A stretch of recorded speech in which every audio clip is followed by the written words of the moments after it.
Welcome back दोस्तों। विशिष्ट शिक्षक सक्षमता परीक्षा की कंप्लीट तैयारी के लिए आप हमसे जरूर संपर्क करें। चाहे आप प्राथमिक विद्यालय के सामान्य शिक्षक हो, चाहे उर्दू शिक्षक या माध्यमिक उच्च माध्यमिक विद्यालय के किसी भी विषय के शिक्षक हों, हम सक्षमता परीक्षा का कंप्लीट नोट्स प्रोवाइड करते हैं। हमारे पीडीएफ नोट्स आपके व्हाट्सएप पर और प्रिंटेड बाय पोस्ट आपके द्वारा उपलब्ध कराए गए पते पर भेजे जाते हैं। हमारे नोट्स को प्राप्त करने के लिए संपर्क करें 7631314948 पर। इस नंबर पर आप कॉल भी कर सकते हैं, व्हाट्सएप भी। हम इस सक्षमता परीक्षा की कंप्लीट तैयारी कराते हैं और हमारे नोट्स आपकी सफलता के लिए पर्याप्त हैं। दोस्तों, सक्षमता एग्जाम क्रैश कोर्स के आज के इस सीरीज में हम भाग 1 भाषा विषय से छठे मॉक टेस्ट को लेकर के आए हैं। आज हम फिर पाठ्यक्रम आधारित 22 प्रश्नों को सॉल्व करेंगे। अगर आप कंप्लीट सक्षमता मॉक टेस्ट के साथ साथ क्रैश कोर्स चाहते हैं, ऑनलाइन मॉक टेस्ट चाहते हैं, तो आप हमसे संपर्क करके इसे प्राप्त कर सकते हैं। 7631314948 पर कॉल व्हाट्सएप करके आप इसे आसानी से प्राप्त कर सकते हैं। आइए हम शुरुआत करते हैं आज के सेशन की। पहला सवाल है, कौन सा शब्द स्त्रीलिंग है? स्त्रीलिंग का मतलब होता है जो नारी जाति का बोध कराए। वाक्य में प्रयोग द्वारा आप स्त्रीलिंग और पुल्लिंग की पहचान कर सकते हैं। वह मेरा सहारा है, मेरा बतलाता है कि सहारा पुल्लिंग है। इसी प्रकार सूचीपत्र और स्यार को भी आप पुल्लिंग पाएंगे, लेकिन परिषद जो होता है स्त्रीलिंग होता है। सही जवाब है ऑप्शन डी। अगला क्वेश्चन है, मनाह जोड़ भाव। ये संधि विच्छेद जो है विसर्ग संधि है, ये जोड़ने पर क्या बनेगा? ऐसे में यह जो अह का सिंबल है विसर्ग का सिंबल है, यह ओकार में बदल जाता है, यानी मनोभाव सही उत्तर होगा। अगला क्वेश्चन है, कौन सा शब्द जातिवाचक संज्ञा नहीं है? जातिवाचक का मतलब होता है ऐसी संज्ञा जो पूरी जाति का बोध कराए। जवान से पूरी जाति का बोध होता है, बालक से लड़के के पूरी जाति का बोध होता है। मनुष्य तो अपने में एक जाति ही है, किसी विशेष मनुष्य की बात नहीं की जा रही है। लेकिन सुंदर किसी जाति को नहीं बल्कि सुंदरता को, विशेषता को बतलाता है। यह कोई जातिवाचक संज्ञा नहीं है, यह एक विशेषण है। अगला सवाल है 4 नंबर, महाभोज रचना की प्रधान समस्याओं को उजागर करने वाले विकल्प को सुनिए। महाभोज जो एक रचना है, इसमें प्रधान समस्या क्या था? आप जब गौर करेंगे, कहानी आपको याद होगा, तो आप पाएंगे कि इसमें जो सबसे प्रधान समस्या था वो राजनीतिक समस्या था। राजनीति के इर्द गिर्द ही पूरी रचना घूम रही है। सही जवाब ऑप्शन सी हो जाएगा।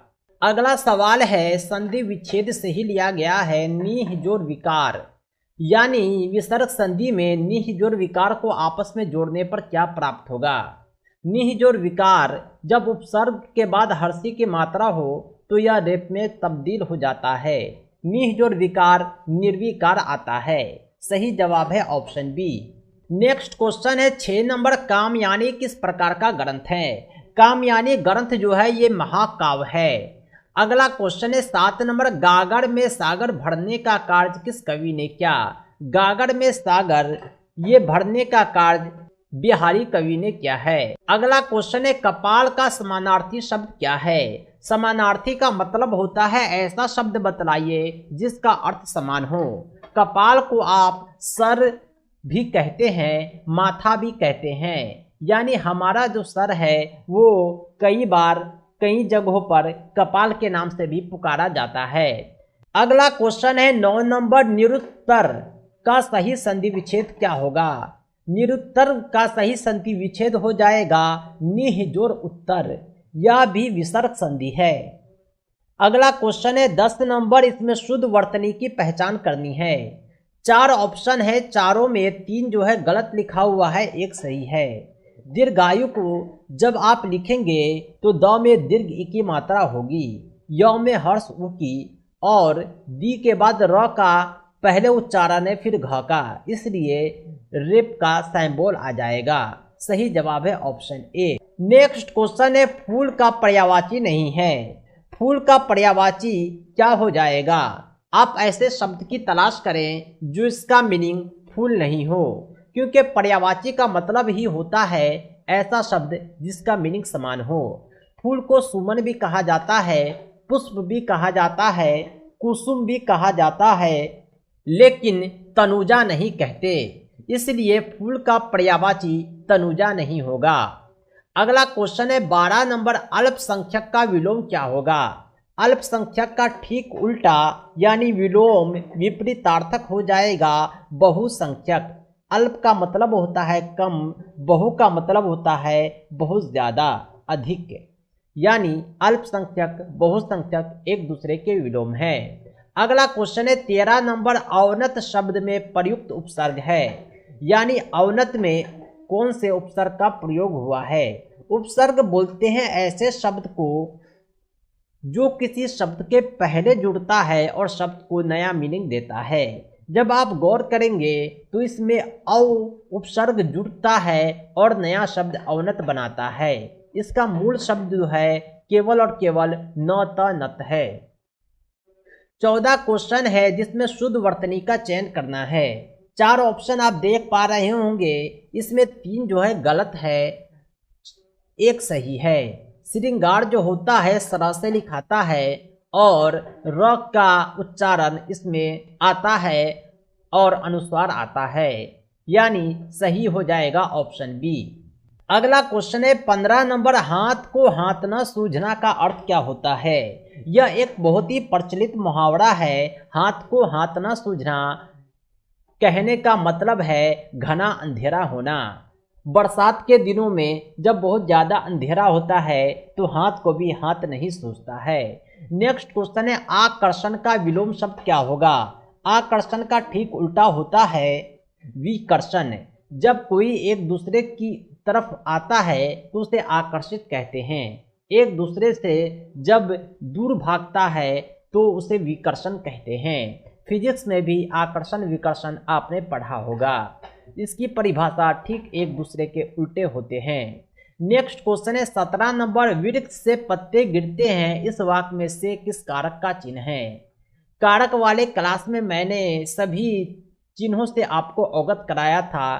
कर्ता का ने होता है, कर्म का कु होता है, इसी प्रकार से ये 2 के लिए प्रयोग होता है, एक अपादान के लिए, एक करण के लिए। अपादान का मतलब होता है अलग होना। आप देखें वृक्ष से पत्ते अलग हो रहे हैं, गिर रहे हैं, इसलिए से जो कारक है अपादान कारक है।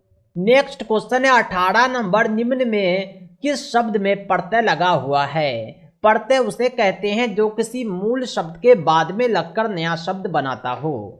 आप उस शब्द को तलाशिए जो किसी मूल शब्द में लगकर नया मीनिंगफुल शब्द बनाया हो। जब आप ऑप्शन पर गौर करेंगे तो आप देखेंगे कि जादू में जब गर लगता है तो नया शब्द जादूगर बनता है, इसलिए जादूगर में गर प्रत्यय लगा और नया शब्द बनाया। नेक्स्ट क्वेश्चन है 19 नंबर, जो धातु या शब्द के अंत में जोड़ा जाता है उसे क्या कहते हैं? धातु या शब्द के अंत में जोड़े जाने वाले को प्रत्यय कहा जाता है। नेक्स्ट क्वेश्चन है 20 नंबर, थाली का बैगन से क्या अभिप्राय है? थाली का बैगन का अर्थ होता है, यह एक लोकोक्ति है, इसका मतलब होता है सिद्धांतहीन व्यक्ति। थाली का बैगन वैसे व्यक्ति को कहते हैं जो अपने रूल के अनुसार नहीं चलता हो। अगला क्वेश्चन है 21 नंबर, हिंदी भाषा किस लिपि में लिखी जाती है? हिंदी भाषा जो है यह देवनागरी लिपि में लिखी जाती है। अगला क्वेश्चन है 22 नंबर, वर्णमाला किसे कहते हैं? वर्णमाला जो होता है अ आ क ख ग घ ज्ञातक होता है। वर्णमाला असल में वर्णों का व्यवस्थित समूह है। इसी वर्णों के मेल से शब्द बनता है, इसी वर्णों से सब कुछ बनता है, यानी वर्णमाला वर्णों का व्यवस्थित समूह है। तो दोस्तों आज के लिए इतना ही। कंप्लीट तैयारी के लिए विशिष्ट शिक्षक सक्षमता परीक्षा कंप्लीट नोट्स के लिए आप हमसे जरूर संपर्क करें 7631314948 पर। पाठ्यक्रम आधारित संपूर्ण अध्ययन सामग्री के माध्यम से कम समय में आप बेहतर तैयारी कर पाएंगे और अपनी सफलता सुनिश्चित कर पाएंगे और राजकर्मी का सपना आपका पूरा हो पाएगा। दोस्तों इस सक्षमता परीक्षा के नोट्स और अपडेट के लिए आप हमारी वेबसाइट www.teacherahmed.com को भी विजिट करें। साथ ही साथ हमारे एंड्रॉयड ऐप टीचर अहमद को प्ले स्टोर से जरूर डाउनलोड करें। इसका लिंक आपको इस वीडियो के डिस्क्रिप्शन में भी मिल जाएगा। दोस्तों आज के लिए इतना ही, हम मिलते हैं नेक्स्ट वीडियो में एक अमेजिंग टॉपिक के साथ। थैंक्स फॉर वॉचिंग, धन्यवाद।